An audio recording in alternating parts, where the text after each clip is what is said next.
Mga minamahal, tayo po ay darako na sa napakalagang bahagi po ng ating banal na pananambahan. Kaya ang bawat isa mga minamahal ay panandalian pong tumayo. Tumayo po tayo mga minamahal bilang paggalang po sa salita ng Diyos. At ito po ay dadali ng ating beloved ordained preacher, beloved Brother Fred De Asis. Amen.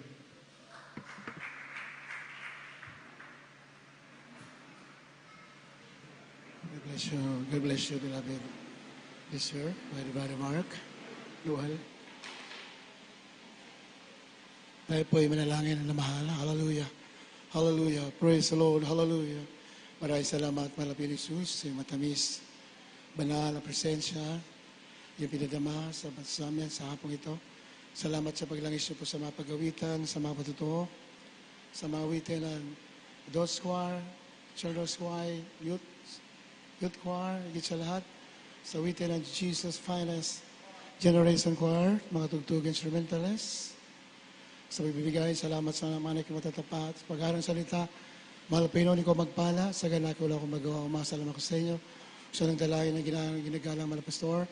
Bless us once again, O Lord, through your word. Kami sinasaway lahat yun ng kaaway. I bind of Satan in the name of Jesus. Timos ang bilibang taos. Kasal. Right now, in the name of Jesus. In the name of Jesus. Amen and amen. Hallelujah. Hallelujah. Praise the Lord. Hallelujah. Praise the Lord.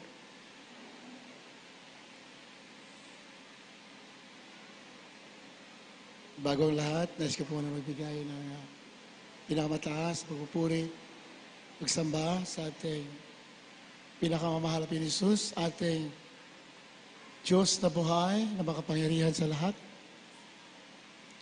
I'd like also to give double honor and respect to beloved Pastor, Evangelist Wilder Israel Almeida, the end-time prophet of loving God. We always remember and cherish the blessed memories of our beloved Assistant Pastor Linas Almeida, our beloved Mama Dear, sa kanilang mga beloved children.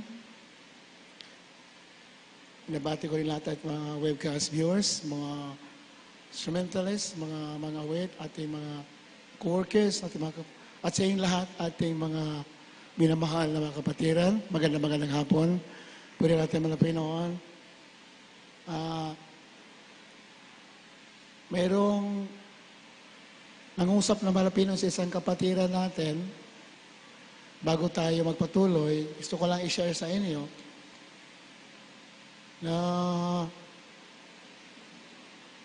yung gawain natin, yung pagpupuri natin, pagsamba natin, pakikinig natin ng salita ng Diyos, ay nandito talaga ang Diyos sa harapan natin. Pero sa kanyang pangusap sa kanya, para na-display sa malapit kasi yung iba raw, kumakain habang nagpupuri, habang nakikinig sa salita ng Diyos, iba naman nagkakainan, kukwentuhan. So it is a warning na mahal, dahil kaya po tayo pumunta rito to meet the Lord our God, para katagpuin ang ating mahal na Panginoon. Amen? Kaya yung mga naglalakad, yung mga kumakain na mahal, kanina pa po tayo kumakain. Kumain po tayo ng espiritual na pagkain. Dahil yan po ipangungusap. Alam mo, sabi niya, lahat to ng mga hindi nakipagkisa sa gawain na iwan sa rapture. Pinakita sa kanya. So ito po ipaalala dahil alam naman natin ano nangyayari sa mundo ngayon na we are really in the end times. We are in the last days. So palahagan natin bawat bahagi ng pagsamba natin. We must very, very sincere. Dapat sincero tayo habang nandito tayo sa pananambahan. Amen? Dahil hindi po tao ang dahilan bakit nandito tayo. Diyos ang dahilan ang ating mahal na Panginoon. Kindly read the book of Revelation chapter 3 verse 11.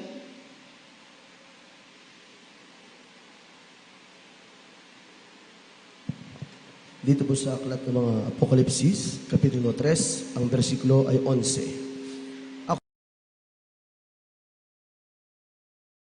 Ako'y dumarating na madali Panghawakan mong matibay ang nasa iyo upang huwag kunin ng sino man ang iyong puto. Palakpakan natin ating mga Panginoon. Hallelujah! Praise the Lord! Ako'y dumarating na madali. He is coming quickly in our time. Marami nakakita sa pangitain. Nakita nila yung malapinon humahakbang na pababa. Nakita sa mga alapaap. Kaya sabi niya, ako'y dumarating na madali. Panghawakan mong matibay ang nasa iyo upang huwag kunin ng sino man ang iyong putong. Panghawakan mo yung nasa iyo. Ano nasa iyo? Minamahal. Ano ba yung nasa atin? Nasa iyo ang kaligtasan mo. Nasa iyo yan, yung kaligtasan. Your salvation is in your hand. Hawakan mo yan. Yung kainitan mo sa paglilingkod, katapatan mo, yung kabanalan mo, katuwiran, gusto yan kunin ng kaaway. Minamahal. Kaya hawakan mo yan para ang putong ng buhay huwag kunin ng sino man sa iyo. Amen?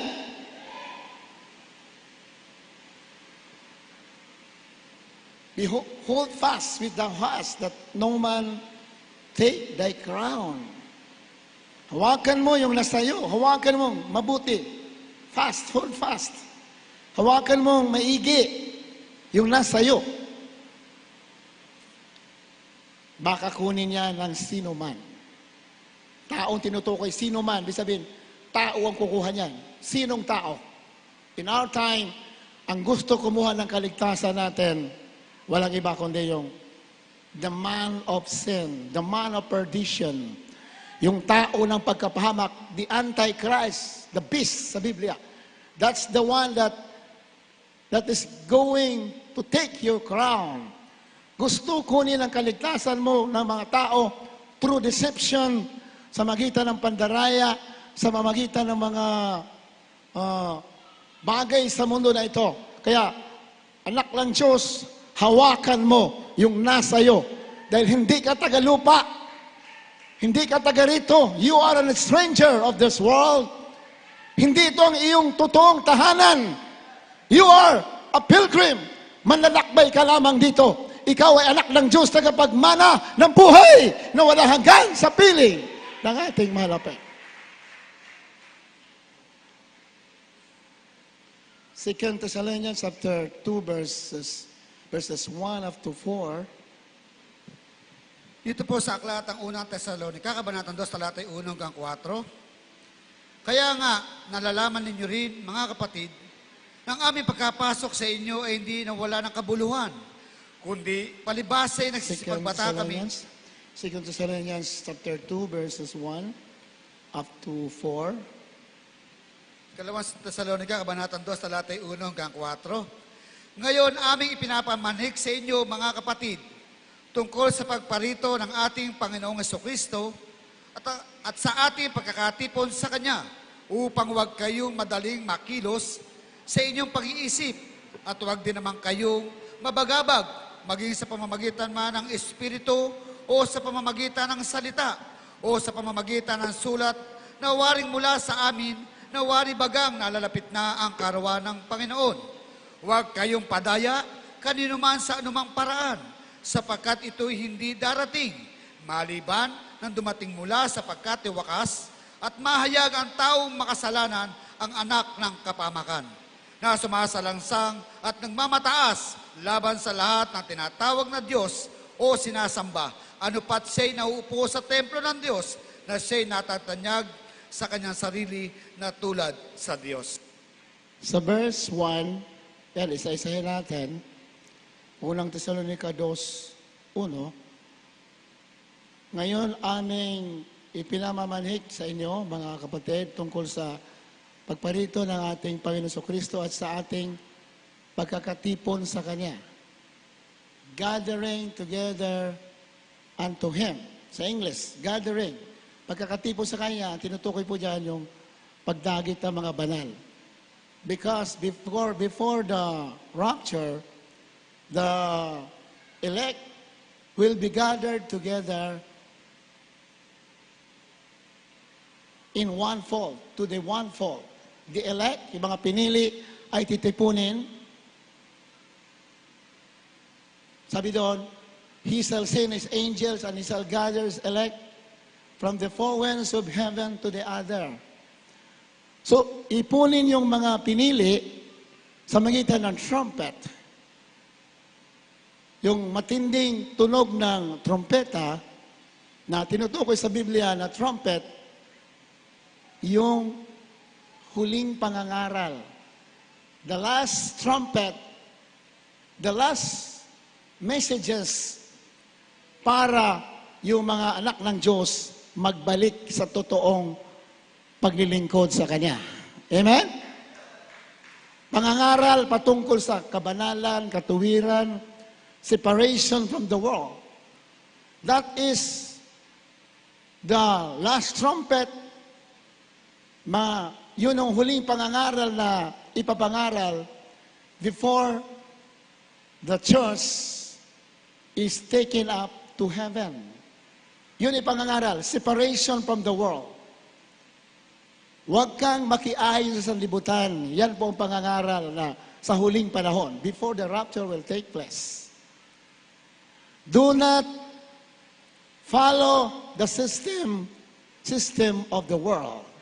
Kailangan humiwalay ka sa sistema ng sanlibutan because the world is under the authority of Satan. Mamaya mababasa natin, pakihanda sa Lucas 4:6. The earth, the world is under the authority of Satan. Kaya, ang pinagbibili natin mga Pinoon, humiwalay ka sa mundo na ito. Amen? That is one of the trumpets, the teaching, the preaching that will be heard in the last days. Separation from the world. Kailangan, anak ng Diyos, humiwalay ka sa kasalanan. Separate from materialism. You cannot serve God and wealth at the same time. Palakpakan natin, mga Panginoon. You cannot serve two masters at the same time. Sa Biblia, hindi ka pwede maglingkod sa dalawang Panginoon. Isa lang ang pipiliin mo. Mammon or God. Pag sinabi sa Biblia, mammon, that is material. You cannot serve mammon and God at the same time. Hindi ka pwede maglingkod sa dalawa. Kung Diyos, Diyos lang. Kung material, material lang. Pag mahal mo material, you will hate God. If you love God above all, you will hate materialism. Amen? You cannot serve God. You cannot serve two masters at the same time. Kaya mamimili kami na mahal. You decide sino ang paglilingkuran mo. You decide. Dito, kumbinsido ka sa magitan ng mga tanda, mga himala, nagbago ang mga buhay natin, ating mga sakit pinagaling, may mga palatandaan na tayo nga ay iglesia ng ating Malapinoon. Kumbinsido ka. So, you have to choose God. Maglingkod ka ng buong puso, buong kaluluwa, buong lakas sa ating mahal na Panginoon Jesus. Amen?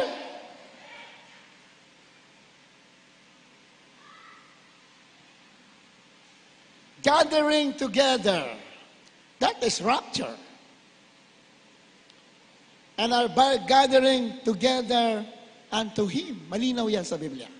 Binabalik-balik natin yan, na mahal, because we are in the last days. Nasa huling mga araw na tayo, minamahal. Kaya, kailangan maintindihan natin saan na tayo ngayon. Sa verse 2, ano sabi dyan? Na huwag kayong madaling makilos sa inyong pag-iisip at huwag din naman kayong mabagabag, maging sa pamamagitan man ng Espiritu o sa magitan man ng salita o sa magitan ng sulat na waring mula sa amin, na wari bagang malapit na ang karawan ng Panginoon. So this is one of the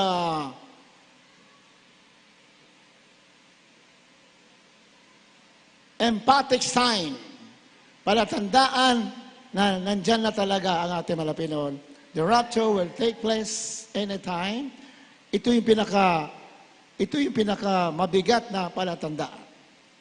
Verse 3. Huwag kayong padaya kanino man sa anumang paraan sapagkat ito'y hindi darating maliban nang dumating mula sa paang taliwakas. Ang iba yung translation sa Tagalog. Verse 3 sa English, let no man deceive you by any means, for that day shall not come, except there come a falling away first.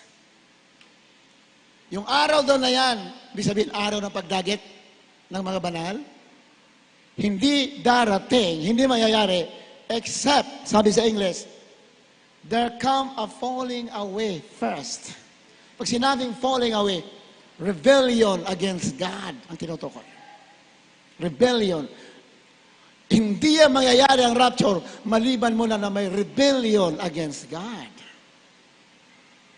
Una, maraming susuway.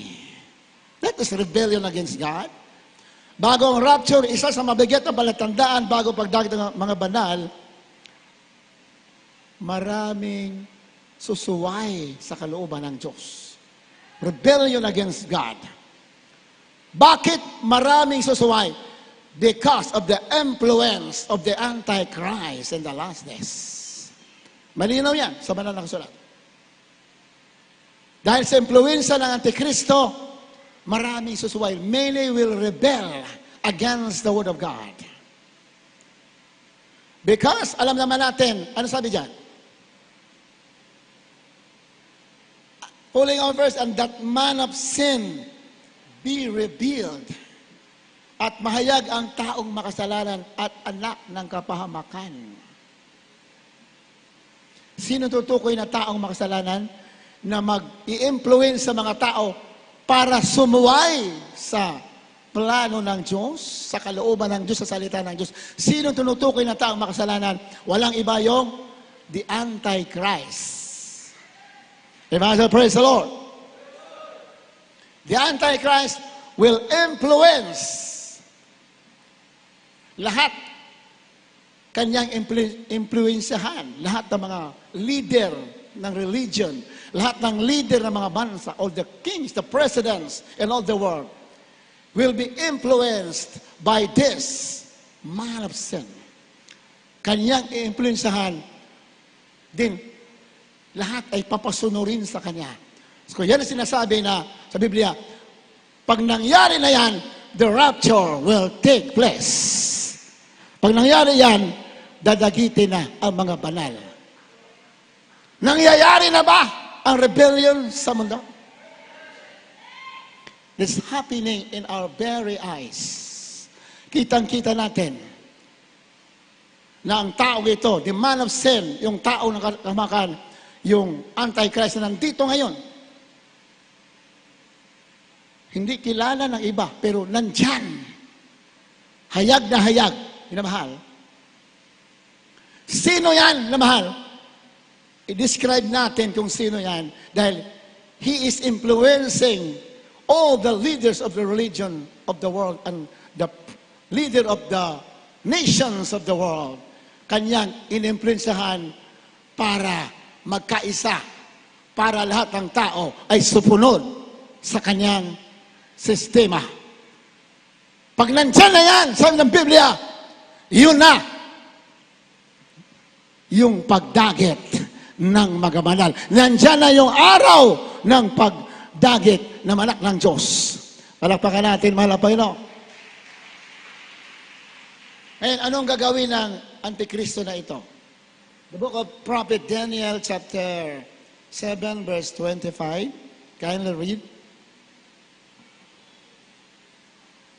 Amen. Dito po sa aklat ng mga Daniel, Kapitulo 7, may talatang 25. At siya'y nagbabadya ng mga salita laban sa kataas-taasan at lilipulin niya ang mga banal ng kataas-taasan at kanyang iisiping baguhin ang panahon at ang kautusan at sila'y mga magbibigay sa kanyang kamay hanggang sa isang panahon at sa mga panahon ng kalahati ng isang panahon. Ayan, He will divide the Most High and oppress the holy people of the Most High. Ayan.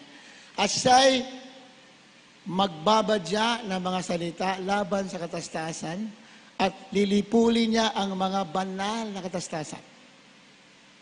Kanyang kalalabanin ang katastasan ng Diyos, ibig sabihin, at kalalabanin niya ang mga banal. Sino yan? Mga Christians in our time.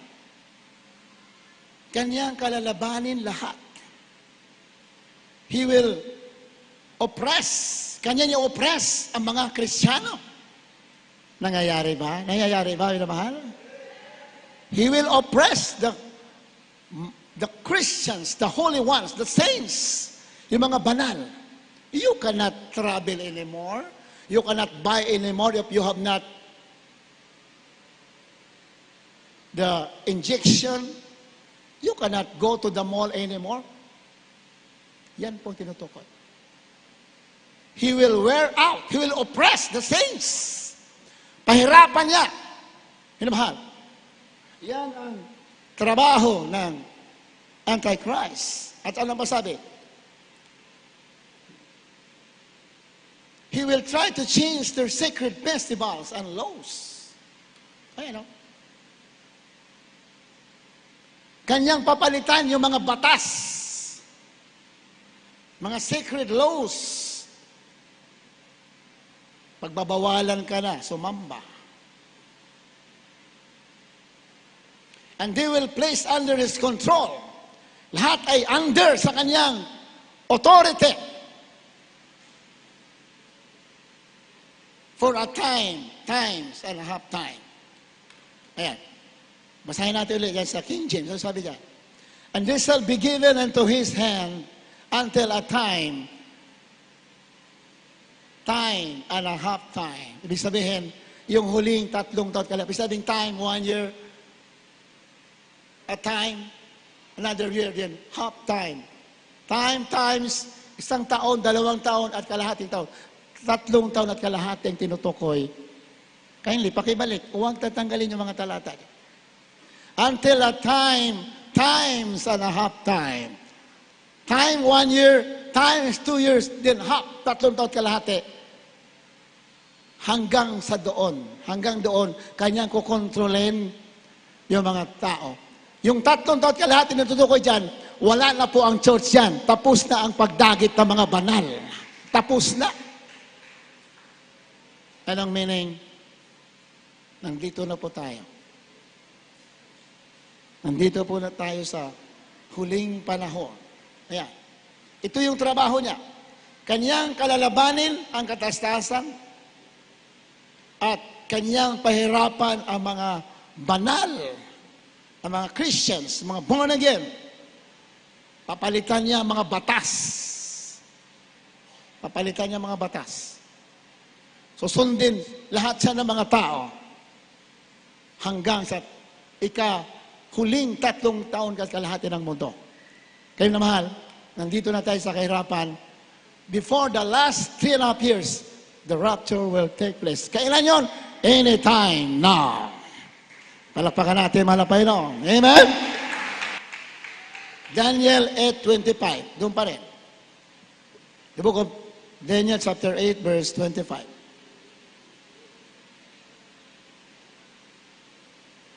Ito po muli sa aklat ng mga Daniel, Kapitulo 8, may talatang 25. At sa kanyang paraan ay kanyang palulusugin ang pandaraya sa kanyang kamay at siya'y magmamalaki sa kanyang loob. At sa kanila ay papatay ng marami. Siya'y tatayo rin laban sa prinsipe ng mga prinsipe.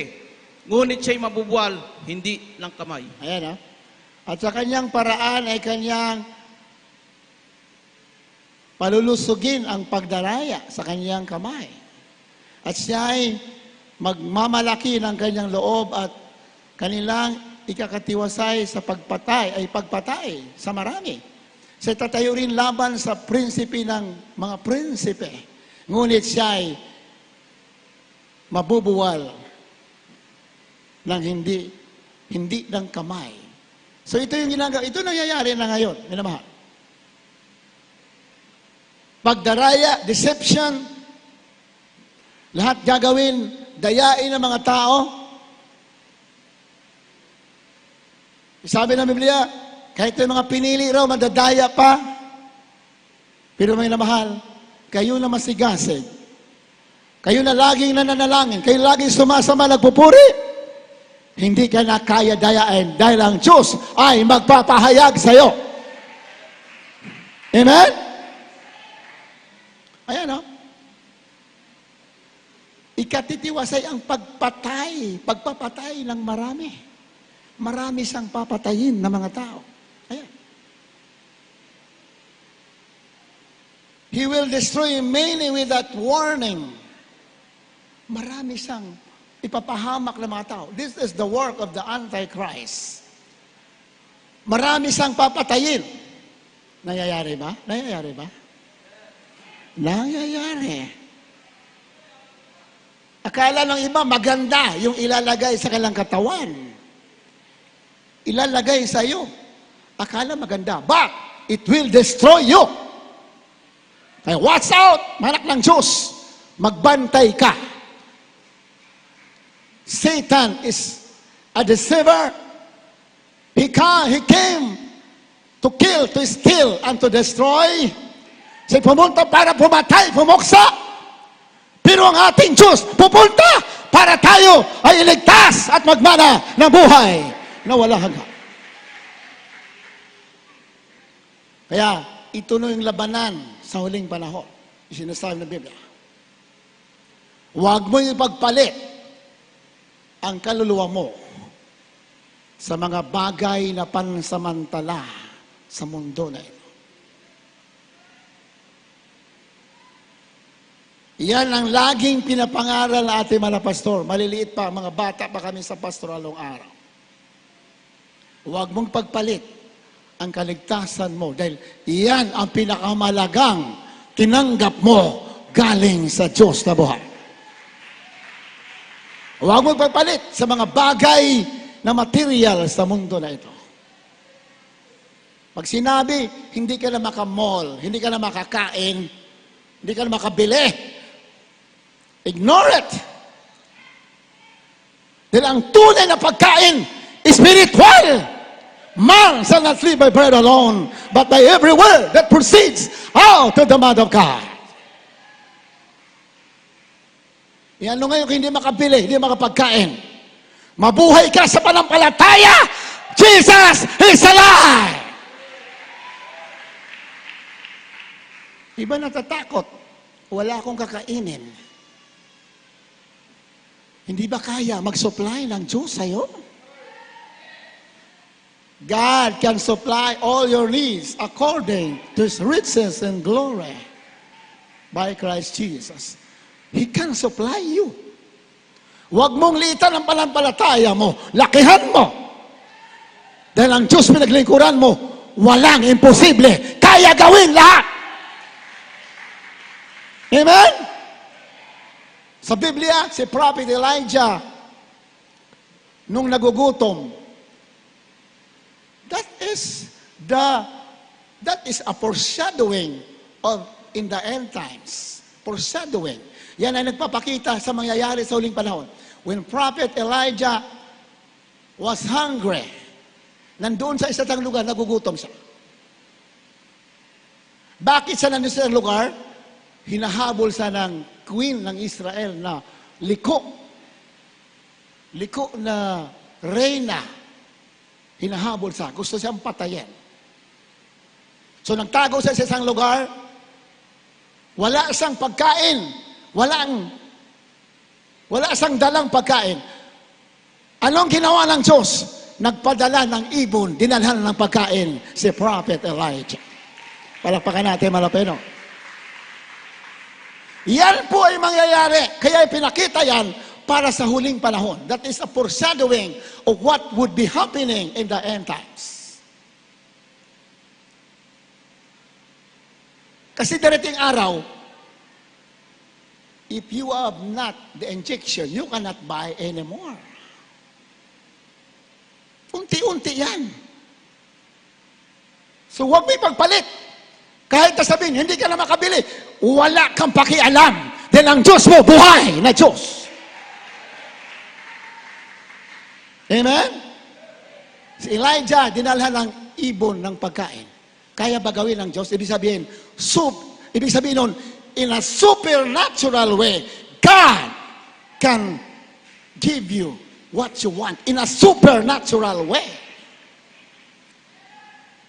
Tinanggihan ka ng mundo, inalisan ka ng karapatan, mayroong Diyos na kaya magbigay sa iyo.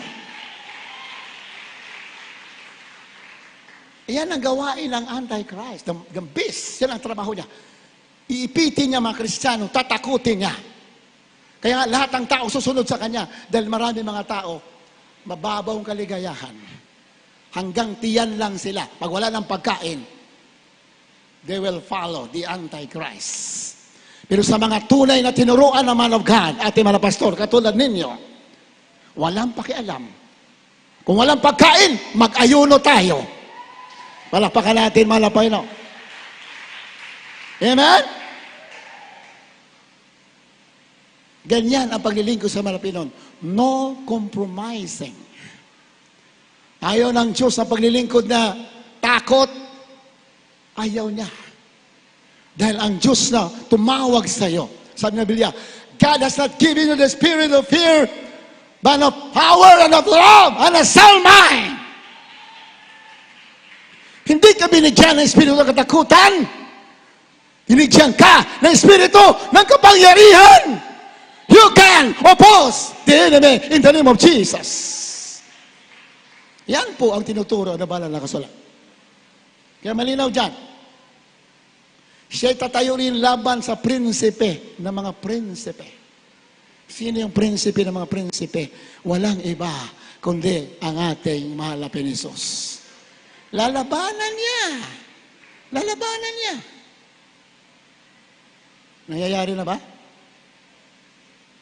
Nangyayari na. Nasabi niya, siya ang solusyon ng problema sa mundo. Yan ang plano ng Antichrist. Sasabihin niya, siya ang tagapagligtas. Lalabanan niya ang prinsipe ng mga prinsipe, ang hari ng mga hari, ang Panginoong Panginoon. Pero sabi ng Biblia, ngunit siya'y mabubuwal. Hindi niya kaya ang hari ng mga hari, ang Panginoon ng Panginoon. Magtatagumpay siya sa maikling panahon lamang, ngunit bandang huli, he will be destroyed by our Lord Jesus Christ, because he is King of Kings and Lord of Lords. 11:36, Daniel pa din. 11:36, the book of Daniel. Dito po sa aklat ni Propeta Daniel, Kapitulo 11, ang bersikulo ay 36. At ang hari ay gagawa ng ayon sa kanyang kalooban, at siya'y magmamalaki at magpapakataas ng higit kaysa bawat Diyos, at magsasalita ng mga kagilagilalas na bagay laban sa Diyos ng mga Diyos, at siya'y giginhawa hanggang sa galit ay maganap, sapagkat ipinasiya ay gagawin.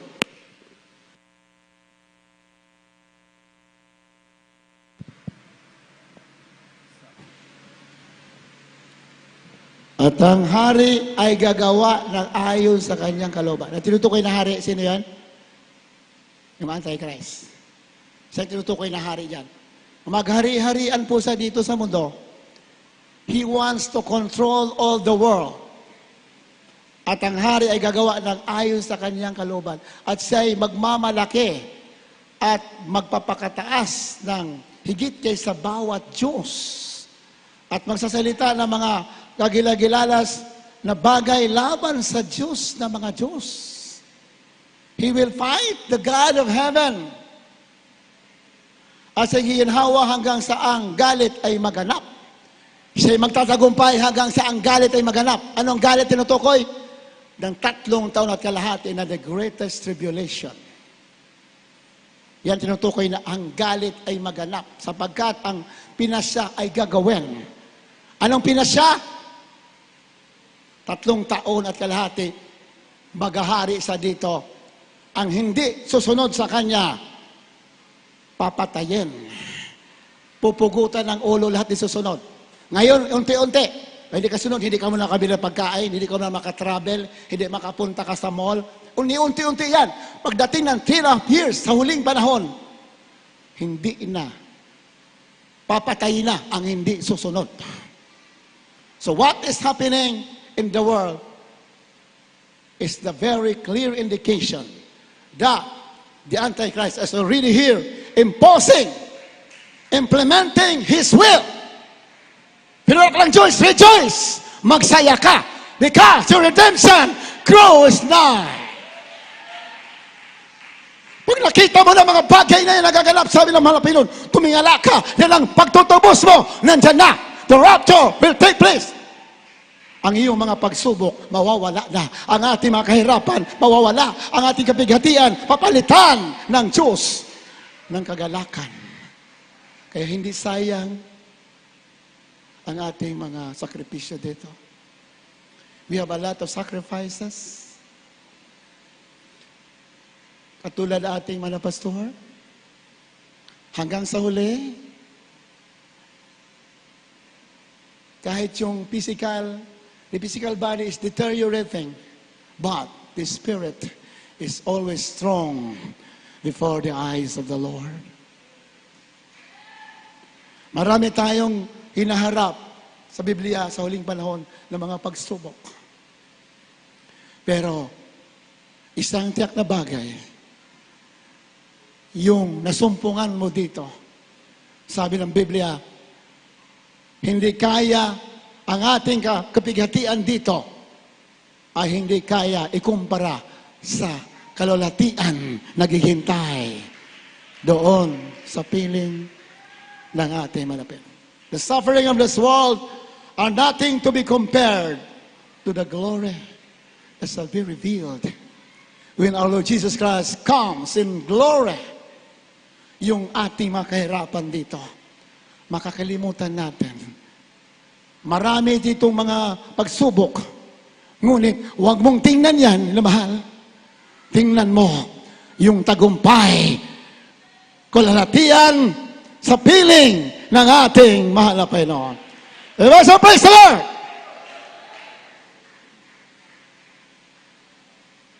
Sapagkat ang ipinasya ay gagawin. Anong ipinasya? That the enemy, that the Antichrist will be destroyed. Wawasakin siya ng Diyos sa magitan ng kayang kapangyarihan. Ngunit, samantala tayo naghihintay, natural, mayroon mga pagsubok tayo dito. Walang tagumpay na dinadaan sa madali lamang na mga bagay. Bawat tagumpay ay mayroong sakripisyo kang dadaanan. Inamahal. May mga kahirapang nga dadaanan. Ito na nga nangyayari ngayon. Minamahal. Ito na. Iniipit ka na. Pinapahirapan ka na. Maraming natatakot na sa nangyayari sa mundo.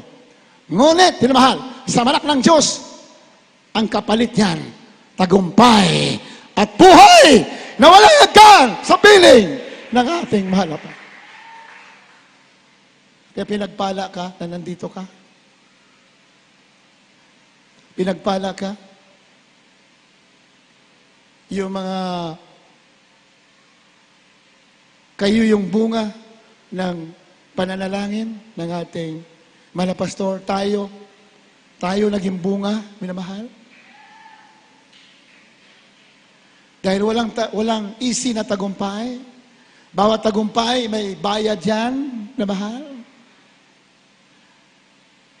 Alam niya ng ating mga pastor, na kung hindi siya mag-iiyak araw at gabi mag-ayuno, yung mga tao na katulad natin, hindi bibitawan ng kaaway. Salamat sa nagsakripisyo araw at gabi. Nang dito tayo, pinagpala. Handa na sa pagbabalik ng ating mahal na Panginoon. Amen? So ang gagawin ng kaaway, guguluhin tayo. Nandito na tayo. Handa na tayo sa pagbabalik ng Panginoon. Hindi susuko ang kaaway. Guguluhin tayo. Mag-away-awayin tayo. Sabi ng Biblia, brothers against brothers. In the last days, magkakagulo. Kapatid, ipagkakanulo ang kapatid. That is the work of Satan. Kapatid mo, mahal mo yan. Huwag mo yan awayin. Ipanalangin mo. Dahil kayo, tagapagmana na buhay na walang hanggan. Guguluhin tayo, pag-away-awayin tayo. Yan ang trabaho ni Satanas sa Biblia. Isa sa kanyang mga sandata ay guguluhin ang mga anak ng Diyos. Kailangan nanatili sa atin pag-ibig natin sa ating kapwa. Without love, we are nothing. Kung walang pag-ibig, wala tayo, lahat. Hindi tayo makakarating sa perfection without love. Kung may problema sa mga anak ng Diyos, kung may problema sa gawain ng mga Panginoon, huwag tayong matinag. Let us be united. Magkaisa tayo. Ang ating layunin walang iba, kundi sundin ang kalooban ng ating malapit. Palakpakan natin malapit. Sundin ang kalooban ng ating malapit. Iyon ang ating layunin. Maglingkod sa Kanya ng buong puso, buong kaluluwa, buong lakas. Yan ang ating layunin. Ang kaaway, hindi masaya pag tayo nagkakaisa. Guguluhin niya tayo. Minamahal.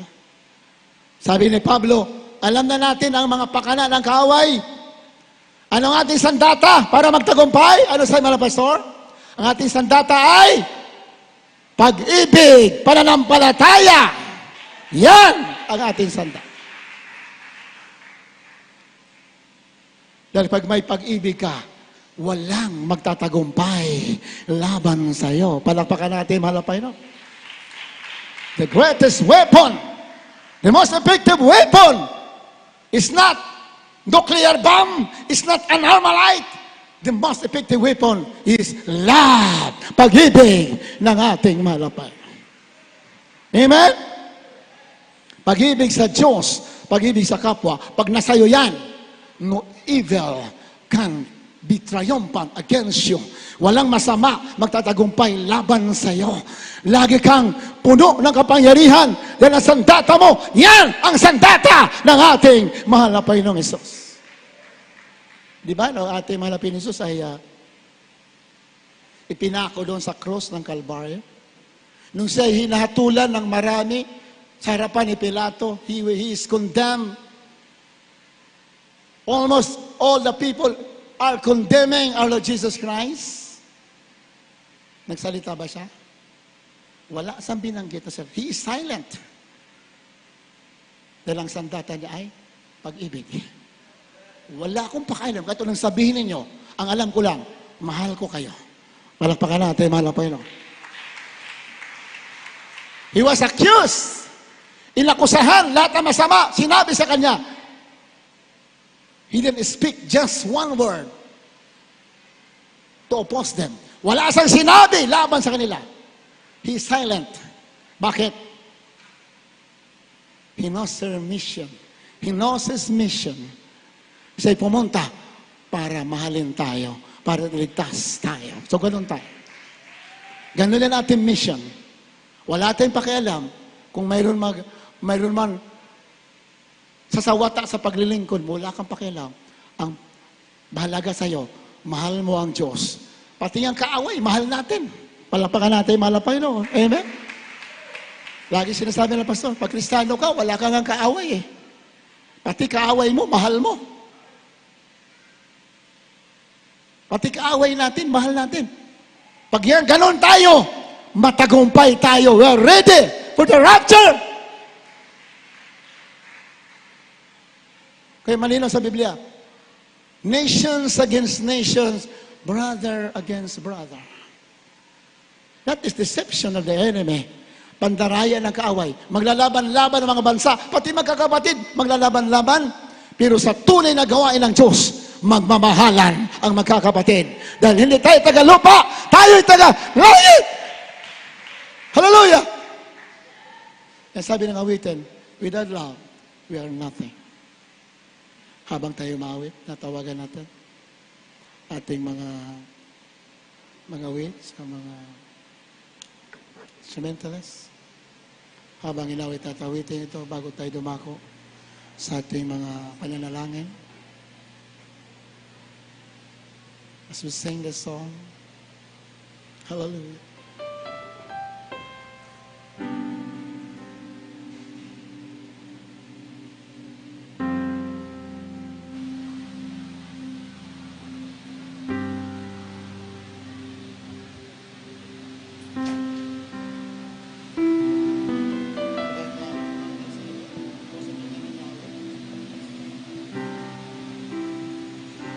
Dakilang pag-ibig. Kapag ginawit natin, dakilang pag-ibig. Kung wala tayong pag-ibig, baliwala tayo. Hallelujah. Without love, we are nothing. Lahat ng bagay magiging maayos natin kung tayo may pag-ibig. Without love, we are nothing.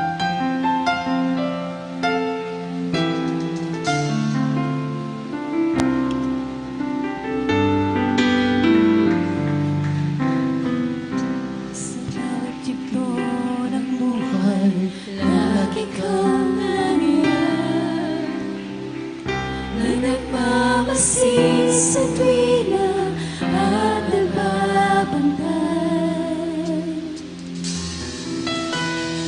Di pinabayaan kailanman,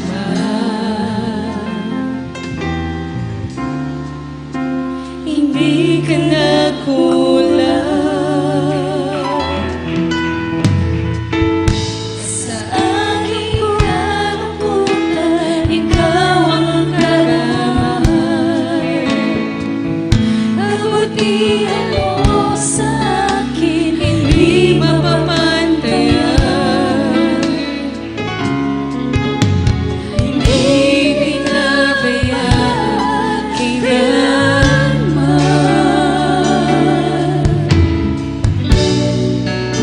Hindi ka nagkukulang. Dakilang pag-ibig ang aking nadama. Hindi mo hinayaang mag-isa. Dakilang pag-ibig, O Panginoong Jesus, mula sa kadiliman, hinamo mo at hinaan ang pagkailangan.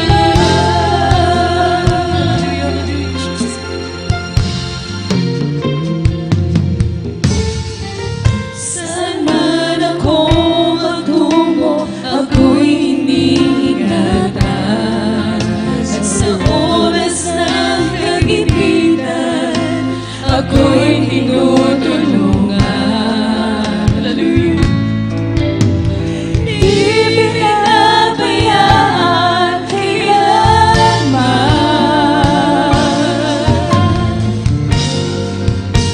Hindi ka nagkulang. Dakilang pag-ibig ang aking nadarama. Hindi mo hinayaang mag-isa. Dakilang pag-ibig, O Panginoong Jesus, mula sa kadiliman, hinamo mo at hinaan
pag-asa, mga minamahal.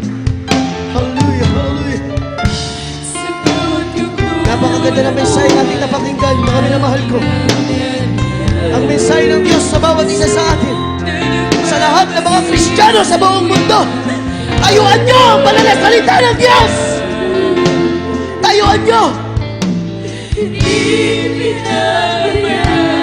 Kahit kayo hindi nagkamali ang banal na salita ng Diyos, hindi pwede balik na rin ng tao!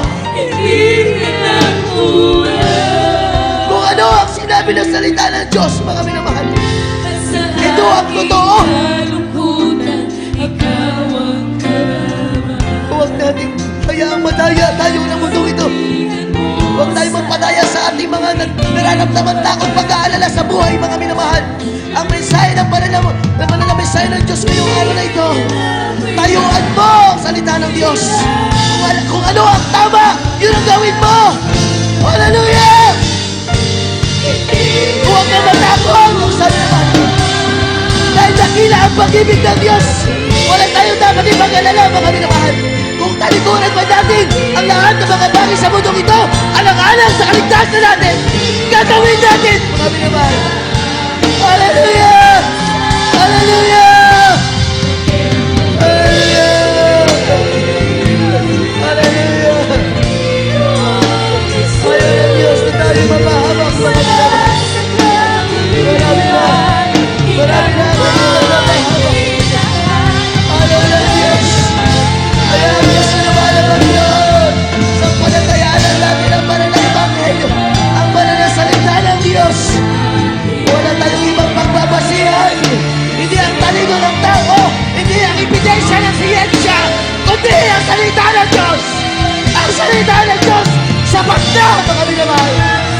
Hallelujah! Hallelujah! Hallelujah! Huwag hindi pagpalit ang kaligtasan niya. Pagkawakan mo ang potong ng buhay na nasa iyo. Hindi ka kakagawin ang kaway. Hallelujah! Ipaglaban mo ang pagpilig. Ipaglaban mo ang kaligtasan mo. Hallelujah! Hallelujah! Hallelujah! Ebidensya pa tayo dapat hanapin. Lahat ng ebidensya nasa Biblia na, mga minamahal. Nagpapakita at nagpapatunay na tayo ay nasa huling araw na. Hallelujah! Hallelujah! Hallelujah! Kaya mga anak ng Diyos, huwag magpapatilang sa pagsubok. Huwag magpapatilang sa kalungkutan. Alalahanin mo ang pangangaral ng propeta ng Diyos. Ang mga ipinangaral ng mahal na pastor noon ay buhay na buhay sa ating panahon ngayon, mga minamahal. Tingnan natin ang pananampalataya ng man of God na tinayuan ang banal na salita ng Diyos. Hallelujah! Hallelujah! Hallelujah!